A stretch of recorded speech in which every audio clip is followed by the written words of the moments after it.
আসসালামু আলাইকুম সুপ্রিয় দেশবাসী, আপনারা যারা দেখছেন আপনাদের সকলকে অসহায় নারী পুরুষ ও শিশু কল্যাণ ফাউন্ডেশনের পক্ষ থেকে আন্তরিক অভিনন্দন জ্ঞাপন করছি, কৃতজ্ঞতা প্রকাশ করছি।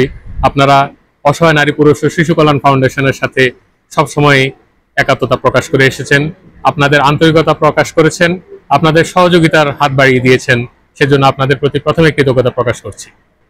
আমরা আজকে এই সংবর্ধনা অনুষ্ঠানে কৃতি শিক্ষার্থীদের সাথে সাথে তাদের অভিভাবকদেরকে সমন্বয় করার চেষ্টা করেছি। সমাজের অবহেলিত শ্রেণী থেকে একটি বিশাল অংশকে আমরা আজকের অনুষ্ঠানে ইনভাইট করেছি এবং এই সকল কিছু সম্ভব হয়েছে আমাদের সংগঠনের প্রধান পৃষ্ঠপোষক, বিশিষ্ট দানবীর এবং সমাজসেবক, বাসার গ্রুপের সম্মানিত চেয়ারম্যান এবং সিইও জনাব আলহাজ আবুল বশর আবু ভাইয়ের আন্তরিক সহযোগিতা এবং ঐকান্তিক প্রচেষ্টার কারণে।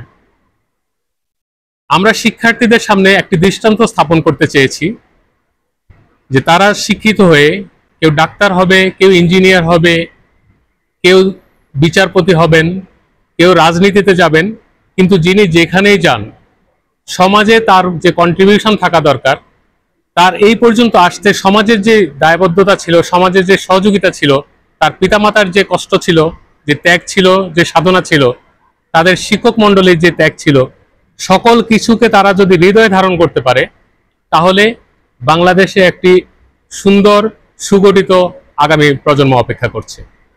আর যদি তারা গড্ডালিকে প্রবাহে গা ভাসিয়ে দেয় তাহলে হয়তো তারা সার্টিফিকেটধারী শিক্ষিত হবেন, কিন্তু সমাজের প্রতি তাদের দায়িত্ববোধ, সমাজের মানুষের প্রতি তাদের মমত্ববোধ এবং রাষ্ট্রের প্রতি দেশপ্রেম, এই সকল কিছু তৈরি হওয়ার জন্য আসলে প্রকৃত শিক্ষার কোনো বিকল্প নেই। আমরা সমাজের বঞ্চিত শ্রেণীকে দেখাতে চেয়েছি যে তারাও যদি তাদের সন্তানদেরকে কষ্ট করে এইরকম একটি পর্যায়ে নিয়ে আসতে পারে তাহলে তাদের সন্তানরাও সমাজে সংবর্ধিত হবে, তাদের সন্তানরাও সমাজের সামনের আসনে আসতে পারবে। আমরা দুইটি জায়গাতে একটি মেলবন্ধ করার চেষ্টা করেছি। যারা সমাজে অবহেলিত তাদেরকে আমরা উদ্বুদ্ধ করার চেষ্টা করছি যে তারা যেন অবহেলিত করে না থাকে, তারা যেন তাদের সন্তানদেরকে, তাদের পোষ্যদেরকে এগিয়ে আসতে উদ্বুদ্ধ করে। আবার শিক্ষার্থীদের সামনে আমরা উপস্থাপন করেছি যে সমাজের এমনও অনেক শ্রেণী আছে যারা সুবিধার অভাবে তাদের মতো পড়ালেখা করতে পারছে না, তাদের মতো এরকম জায়গায় আসতে পারছে না।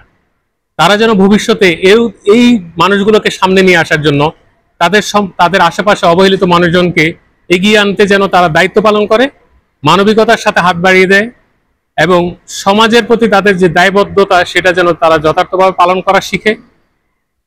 গুণীজন যারা তাদেরকে সম্মান করতে শিখেন, মুরব্বী যারা তাদেরকে সম্মান দিতে শিখেন এবং ছোট যারা তাদেরকে আদর এবং ভালোবাসা দিয়ে আগামীর পথে যেন এগিয়ে দিতে পারে, এই উদ্দেশ্য নিয়ে আমাদের আজকের এই আয়োজনটি ছিল। এই আয়োজনে সমাজের বিভিন্ন শ্রেণী থেকে যারা এসেছেন তাদেরকে আমরা আবারও অসহায় নারী পুরুষ ও শিশু কল্যাণ ফাউন্ডেশনের পক্ষ থেকে আন্তরিক কৃতজ্ঞতা জ্ঞাপন করছি। যারা শিক্ষার্থী, যারা দেখছেন, আপনাদের সকলের প্রতি উদাত্ত আহ্বান, সমাজে আপনাদের যে দায়িত্ব রয়েছে সেটি আপনারা যথাযথভাবে পালন করার যদি চেষ্টা করেন তাহলে আমাদের আগামী প্রজন্ম হবে একটি সুন্দর সাবলীল সমাজ, রাষ্ট্র এবং মানবতা উপকৃত হবে। আপনাদের সকলের প্রতি আবারও উদাত্ত আহ্বান জানিয়ে আমি আমার বক্তব্য শেষ করছি। আসসালামু আলাইকুম ওয়া রাহমাতুল্লাহি ওয়া বারাকাতুহু। অসহায় নারী পুরুষ ও শিশু কল্যাণ ফাউন্ডেশন সমাজ ও দেশের কল্যাণে নিয়োজিত সংগঠন।